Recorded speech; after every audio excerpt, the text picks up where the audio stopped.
Good morning. My name is Devanshi Sanghi and today I'm going to make 5 oral presentations.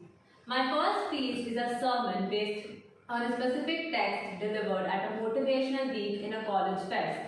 The audience includes college students aged 16 to 18. They are approximately 50 to 80 in number.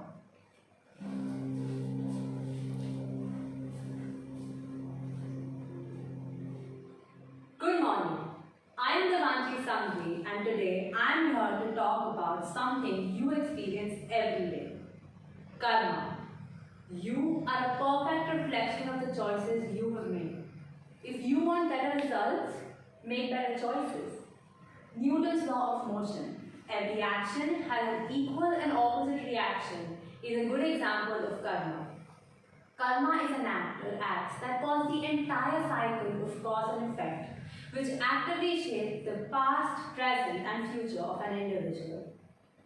As mentioned in the Agams, which is one of the holy books in Jainism, Yad Yad Samvadeyate Loke, Sarvam Tat Karma Sambhavam, Sarvam Karmanusarine Jantur Bhoga Bhunakti Vai, which means whatever is seen among men, pleasure or pain, is born of karma. All creatures enjoy or suffer as per their past actions. So life is your karma. This means your life is your making. God doesn't interfere with it. You create your own karma by your actions. This means you're reminding yourself everything you're doing and not doing is your fundamental responsibility. Our universe is governed by the law of cause and effect, or the law of karma. And in a nutshell, it states what goes around comes around. Understanding the law of karma is known as the light of the universe, because through this understanding, you can take responsibility of your destinies and be more truly guided to greater fulfillment in your lives. Your intent and your actions as a human being is what directly creates the experiences that you go through. There is no good deed that goes unrewarded and no evil deed that goes unpunished. You as a human being have the power to bring into your experience moments of joy, moments of excitement, moments of bliss by creating those moments for other people. There is no such thing as a coincidence and no such thing as a random act of kindness that comes your way. Your state of mind, and more specifically, your peace of mind, is governed by your conscious and subconscious intents. There is a wonderful mythical law of nature. There are three things we crave most in life: happiness, peace of mind, and freedom is always attained by giving them to someone else. So you can become a symbol of success and have doors open for you if you have the courage to open doors for someone else. We all are one and we all are connected. It does see you in moments of silence. It keeps track of your moments of honesty and dishonesty. It keeps record of the thoughts, feelings, and actions you take each single day. So, purify yourself. Let go of destructive thought patterns and behaviors. Rid yourself of toxic people who make it easier to make negative decisions. Stop gossiping about your co-workers, about your neighbors, about the person who makes sandwiches at Subway. Forget about all that and see the beauty in yourself and in others, and operate in kindness as a reflection of this beauty. Thank you.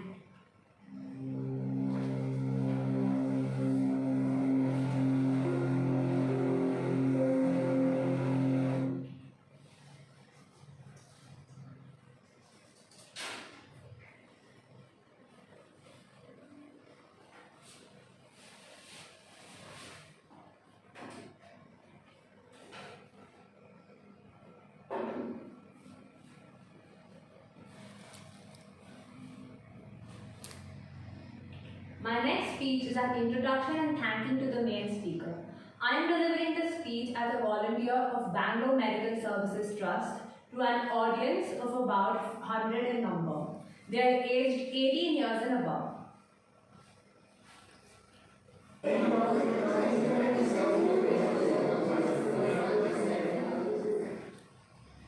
Good morning. My name is Devanshi and today I welcome each one of you on this special occasion of World Health Day on behalf of our entire team. Tonight, we have a great privilege to listen to a woman filled with immense love and affection. A strong, independent mother of 3 children. She is also a person-centered therapist and a Jin-Shin-Jitsu practitioner. Out of her 3 children, 2, Aisha and Tanya, suffered from a rare disorder, SCID, severe combined immunodeficiency. It is a genetic disorder difficult to diagnose where the child has no immune power and is at the risk of dying within the first year of its birth. It can only be prevented by a bone marrow transplant, which only Aisha could get. Aisha died at the age of 18 and Tanya when she was just 7 months old. One of the toughest journeys is to see a child go through a deadly disease. But Aditi and Naren didn't give up in the last 5 years of Aisha's life. She was suffering from a serious illness, pulmonary lung fibrosis, as a side effect of the chemotherapy which she had when she was just 6 months old. Even though her life was full of challenges, she did not lose hope. She seized every moment with the family. Aisha always said, hope has a way of being found. So let Aisha's story change someone else's. Ladies and gentlemen, I am honored to introduce to you Aisha's mother, Miss Aditi Chaudhary, to share her story with us.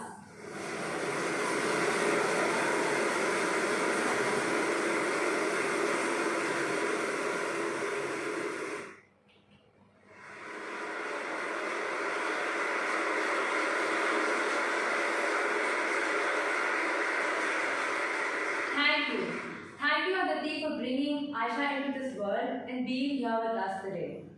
This has truly been a tough journey you have been on in the past 18 years.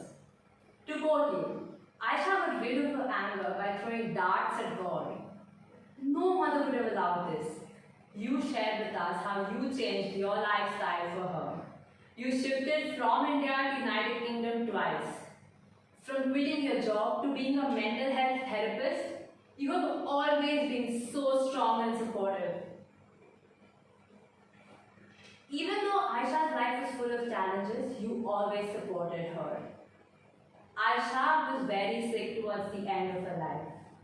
You managed to publish Aisha's book, My Little Epiphanies, just a few hours before we lost her.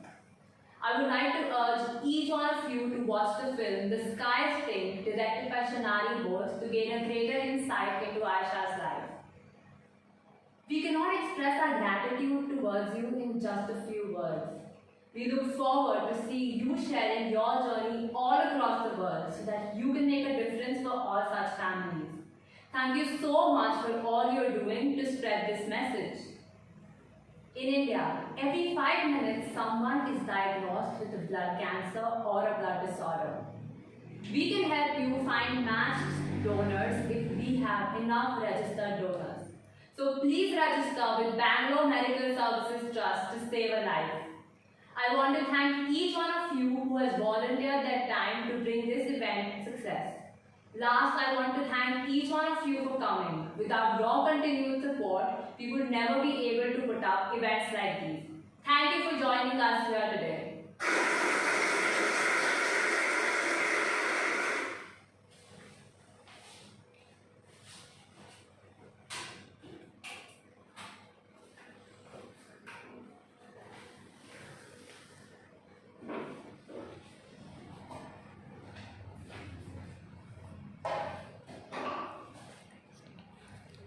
My next speech is a news feature told twice, once for a serious news program and again for an entertainment channel. People of the city listening to the radio are part of the audience.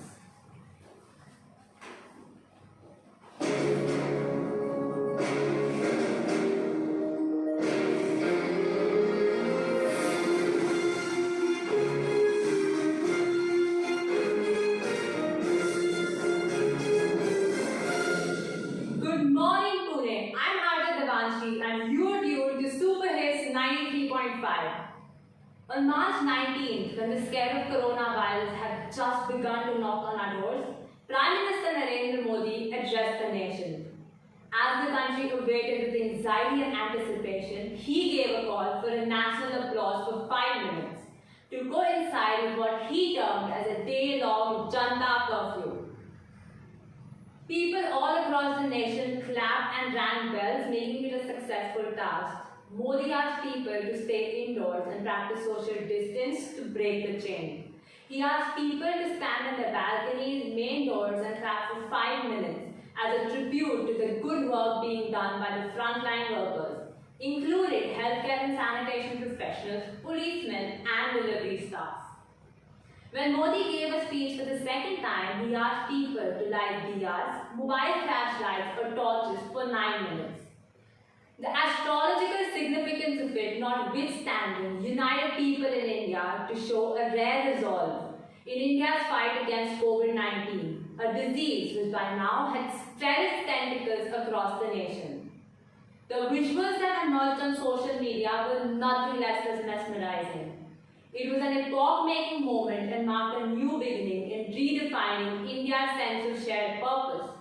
It was a reassertion of India's conscience and the spirit of standing firm in wake of adversities. The days ahead looked grim and challenging. What these two iconic symbolisms did to the resolve of the nation shall come in very handy in tiding over a crisis that looks to linger on for quite some time. Stay tuned to Red FM 93.5 with me every morning.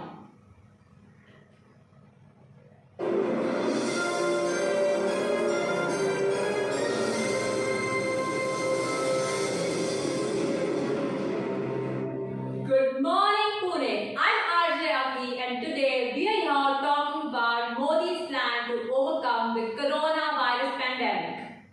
I'm sure last Sunday everyone enjoyed banging plates, clapping, and dancing to the DJ's music. Prime Minister Modi addressed the nation, and he gave a call for a national applause of 5 minutes with a Janta curfew. But we Indians took it too seriously. We not only clapped, but we enthusiastically gathered on the roads, making it a celebration. When for the second time Modi gave a speech, he asked people to light diyas on the main doors or balconies for 9 minutes. It wasn't COVID anymore. It was Diwali time. People thought out of the box. They lit up diyas, put up fancy LEDs and burned crackers as well. My maid asked me if she would get a Diwali bonus in April. I think Modi had a plan of overcoming the virus with sound. But maybe that failed, and that's why he's so sure of repeating its light. Speed of light is faster than that of sound. This time there's no chance for the virus to escape. Find yourself a Prime Minister like Modi, who knows how to keep his voters entertained even in the lockdown. Life has become like a big boss house. All we have to do is eat, sleep, do our tasks and just repeat. So let's wait for our next task tonight. Until then, it's me, Aki, signing off. Stay tuned to Red FM 93.5.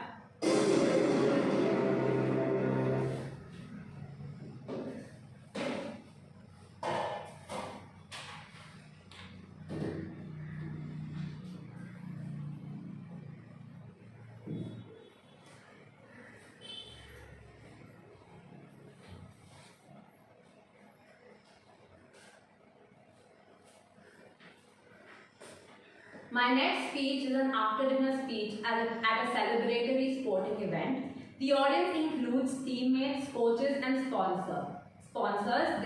They're 15 in number.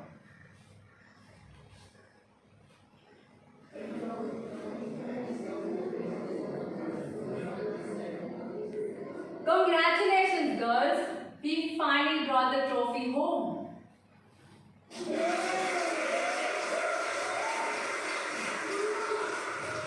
I could not hold back my tears when I saw the Indian flag and heard the national anthem playing. Words cannot express my feelings on winning the World Championship yesterday. The World Cup is nothing if not an emotional roller coaster. It's been 4 weeks and we've seen everything, from utter joy to complete disbelief.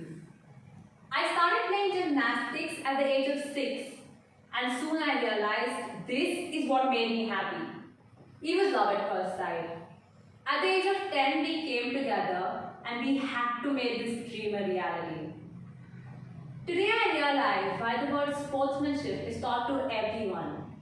Each one of us has played a great deal in making our dream come true. And today I am here standing among world champions.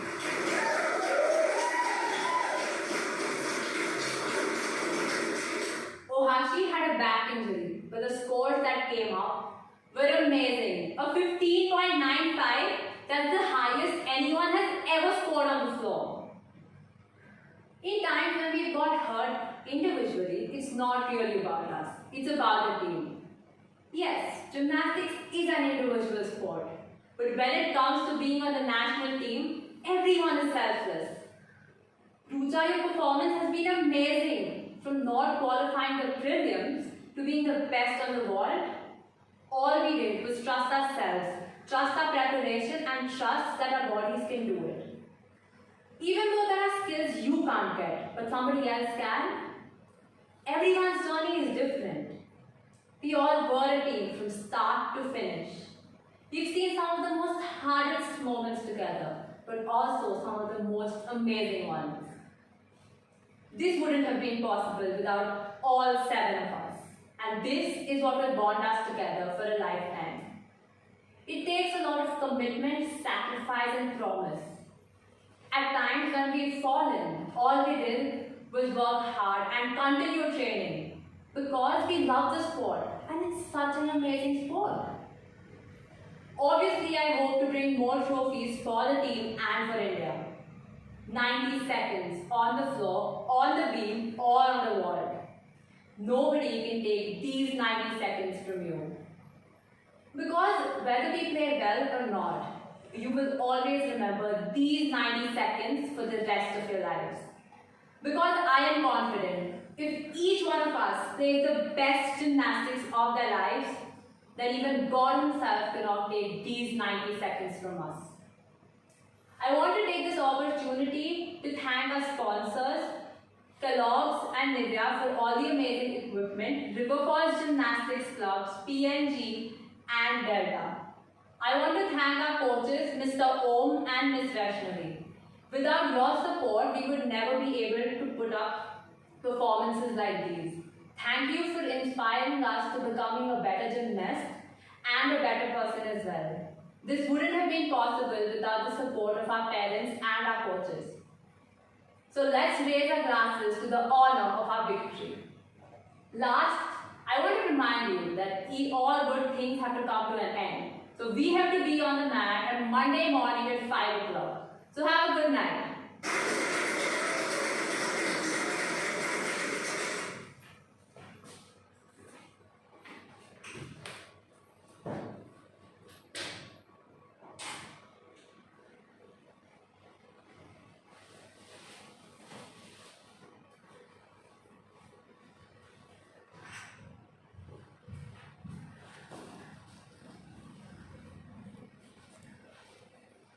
My next speech is a persuasive speech at an event called TEDx. The audience includes youth aged 15 years and above. They are numbered up to 100.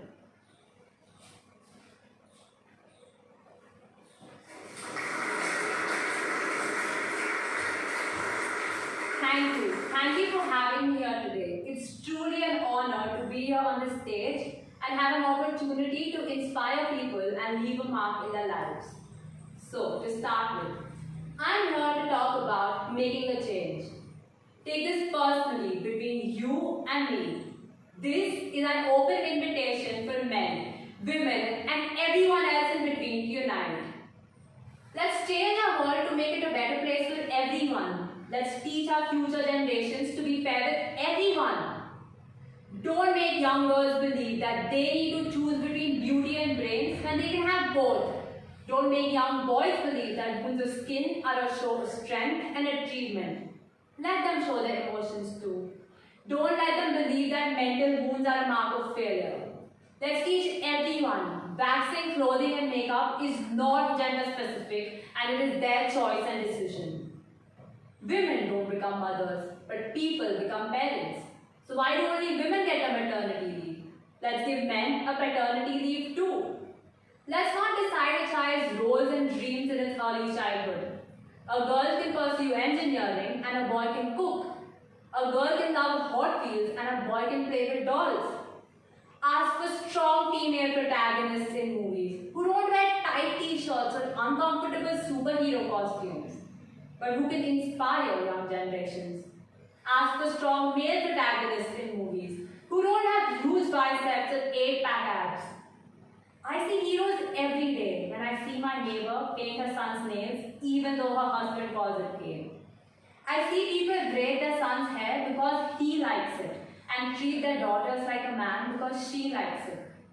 I see men leave abusive relationships even though people refuse to believe that women can raise hands on men. These people show their strength in empathy, courage in compassion, and power in persistence. I see people realizing and accepting that they don't fit in labels. Instead of teaching boys not to hit girls, let's teach them not to hit anyone. Instead of teaching boys to protect girls from rape, let's teach them it can happen to them too. Instead of teaching girls that their virginity is a gift, let's teach them their presence is.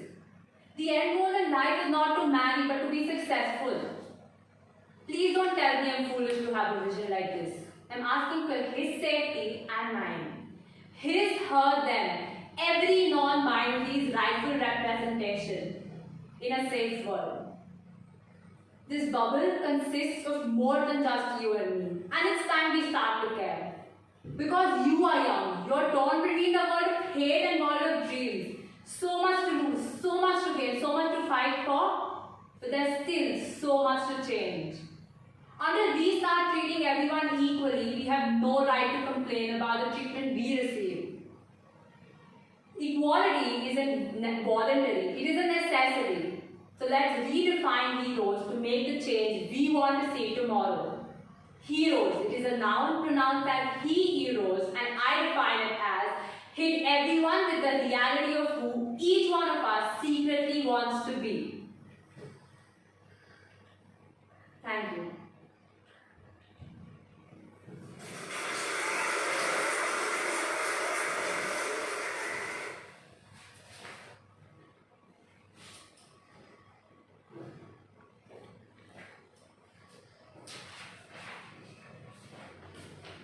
I will now move on to my reflection task. The first part being how I built up my performance program. My starting point was when I saw the topics, the after dinner speech caught my eye. It was a topic I can personally relate to. I recently played gymnastics nationals and I'm truly passionate about the sport. It was a great experience to be a part of such a competition, and I thought this was a great opportunity to be able to share my experience and relive the moment. I got a little nostalgic by writing this speech. I wrote the speech with a vision of representing India at international platforms and making everyone proud. Another speech that I was sure of performing was the persuasive speech. The topic I chose was something common, but I always wanted to portray it in a unique way. Not only talking about girls or women in the society, but also about the troubles men face. I tried to speak from both sides so that I could convince the audience that it is high time we change the way we think. Moving on to my plan. The planning was quite interesting. I placed my persuasive speech at the end because it is the most powerful and influential one. The audience walks away with something strong, and the topic lingers with them for a longer time. I tried to order my speeches in such a way that it's easier to distinguish between two consecutive speeches. I used the prep method to write my speeches. That is point, reason, example, and point. For example, in my sermon, I started by stating my point, that was karma.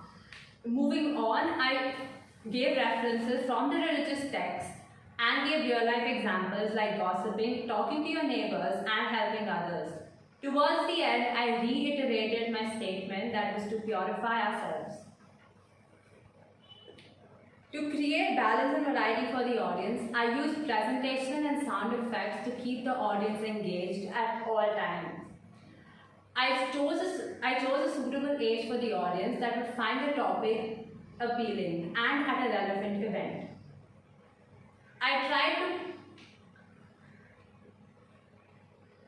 try to place my light speeches after the heavy ones so that the audience can have an experience a variety of topics and not zone out in the middle of my performance. Everything required a lot of research, from writing my speeches to planning them to delivering them. I think the most amount of research went into the introduction and thanking speech. I had to look for insights of Aditi's life so that I could form the thanking speech.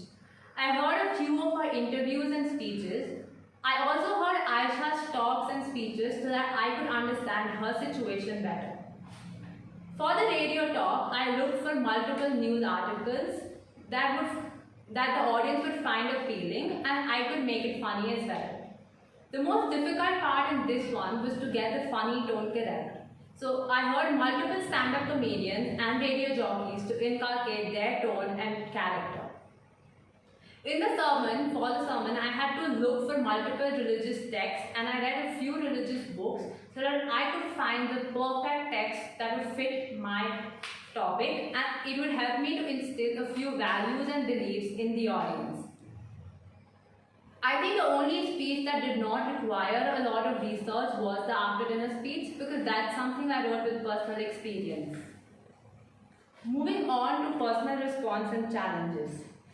I tend to speak fast, which leads to lack of articulation. Being a gymnast, I've always been physically strong, but I needed a lot of vocal training. When I speak fast, it's very difficult to breathe. I tend to take quick shallow breaths and make them last way too long, which makes me feel rushed and breathless. To overcome this challenge, I needed skills that involved relaxing my jaw and opening my mouth more frequently while speaking to slow down. The sermon was a speech that required an extra conscious effort to slow down. I practiced pursed lip breathing that involves breathing in through your nose for 3 to 4 seconds. Pucker or purse your lips as if you were going to whistle, and breathe out through your lips for 4 to 5 seconds. Pursed lip breathing is one of the most effective ways to overcome shortness of breath. Eventually, I started recording myself and I heard the recordings over and over again to avoid making the same mistake. I used basics of staging that involves changing the stage setting for each speech.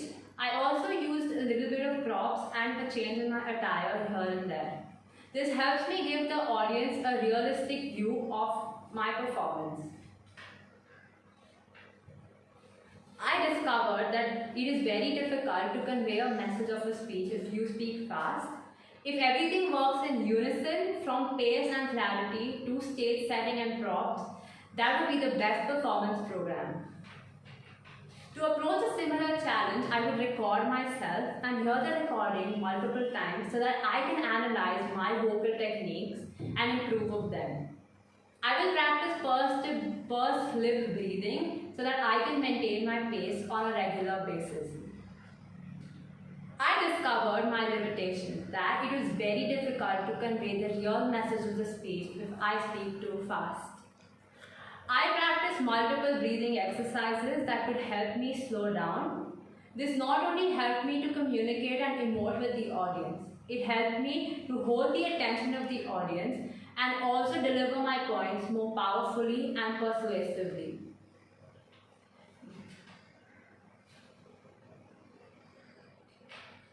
Being an engineering student, I've always had online classes for more than half of the day. It was very difficult for me to dedicate enough time to prepare my performance program. However, I tried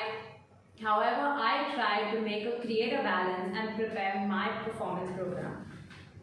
Moving on to health and safety with reference to my own personal well-being and stamina. I think to create a perfect performance program, safety plays an important role. I ensured that all props were kept out of way and all wires were kept out of way to avoid any accidents. I drank plenty of water, specifically warm water, to keep my throat clear and lubricated. It also helped my vocal folds to vibrate freely and smoothly.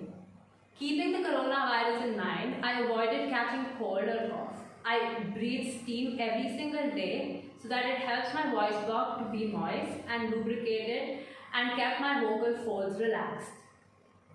I avoided using the extremities of my voices, that is avoiding shouting or whispering. This helped me to improve my projection without straining my voice.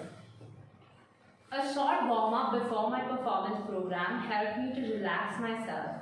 I practiced diaphragmatic breathing that includes standing with your feet shoulder width apart.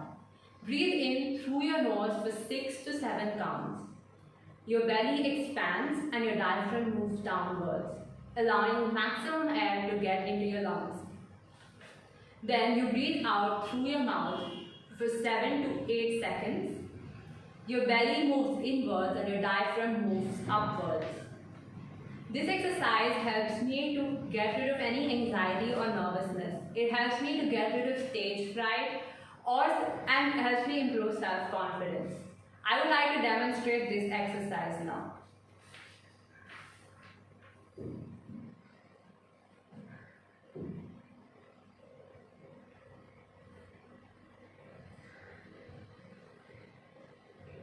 This exercise is very helpful in calming yourself down. To sustain focus and energy, I kept my desk clean at all times. It keeps my mind at ease and helps me to concentrate.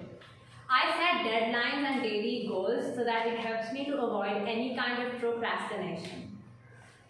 Keeping everything in mind, focus, time and energy helps me to become more productive. Practicing many times and keeping everything, all these techniques in mind helped me to create this performance program and speak fluently for almost 45 minutes. Thank you.